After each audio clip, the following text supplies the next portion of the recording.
All right, let's talk about what's happening in your digital wallet. We're putting two payment giants head to head, buy now, pay later, and good old-fashioned credit cards. Because believe me, the rules of the game are changing in a huge way for 2025, and we're going to show you exactly what you need to know. And it all starts with this, and I know it sounds crazy. That late night pizza you decided to split into 4 easy payments? Well, that decision could now have a direct line to your ability to buy a house. And no, that's not an exaggeration. It's the new reality of consumer credit, and we're going to break down exactly how. So here's what we're going to cover. First, how BNPL basically took over the world. Then we'll get into the nitty-gritty of how it's different from a credit card.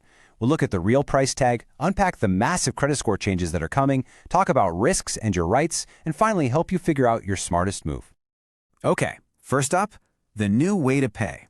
We're going to look at how buy now, pay later went from this tiny little checkout option to a complete force of nature in our economy. So just to give you a sense of scale, check out this number, $36.3 billion. That's how big the U.S. buy now, pay later market is estimated to be today. And to put that into perspective, back in 2019, it was just $2 billion. That is absolutely explosive growth. And this isn't just some abstract market trend, right? This is a cultural shift.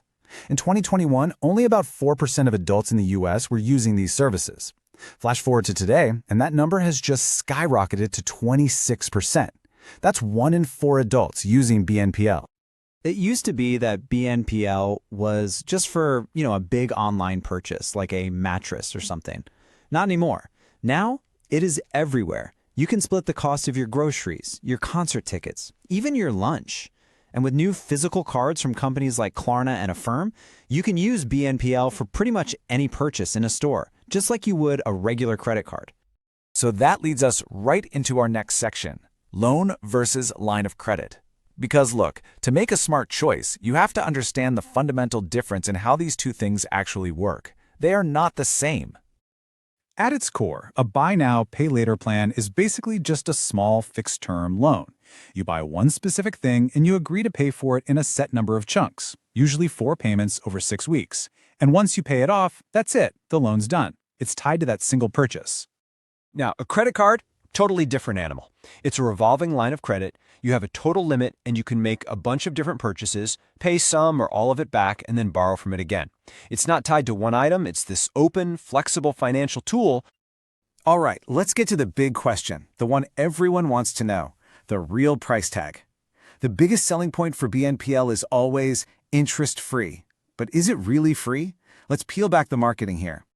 This table really breaks down the trade-offs perfectly. With BNPL, yeah, that 0% interest is a huge draw, and the late fees seem small. But look at what you're giving up. Cashback, travel points, and really important stuff like fraud and purchase protection, which are standard with most credit cards. A credit card might have a high APR if you carry a balance, but it also gives you a ton of value back.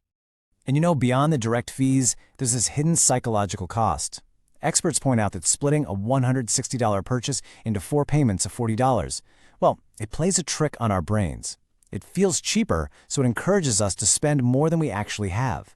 It kind of masks the total cost, and that can lead to a really dangerous cycle of debt. And if you need proof that this little psychological trick is working, here it is. In 2024, nearly a quarter, 24% of all BNPL users made at least one late payment. That's a huge jump from the year before, and it shows that as more people use these services, more people are struggling to keep up. So this brings us to the most important part of this whole conversation, Section 4, the credit score shakeup. For years, BNPL has been operating in the shadows of the credit system. Well, that is about to end, and you absolutely cannot afford to ignore this.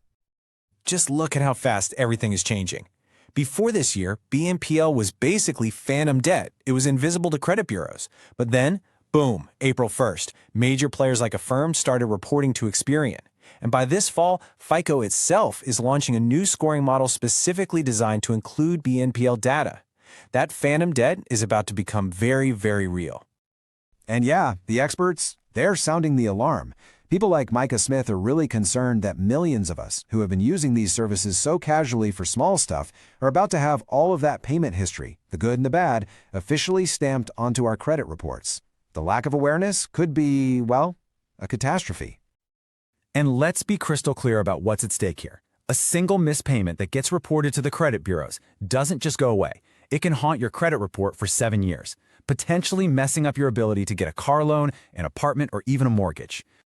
Okay, next up, risks and rights. Because beyond the credit score impact, there are other challenges you need to know about, from just managing all the payments to figuring out what your legal protections actually are. A huge risk is this thing called debt stacking. See, instead of one credit card bill, you might be juggling 10 or 20 different BNPL plans, each with its own due date.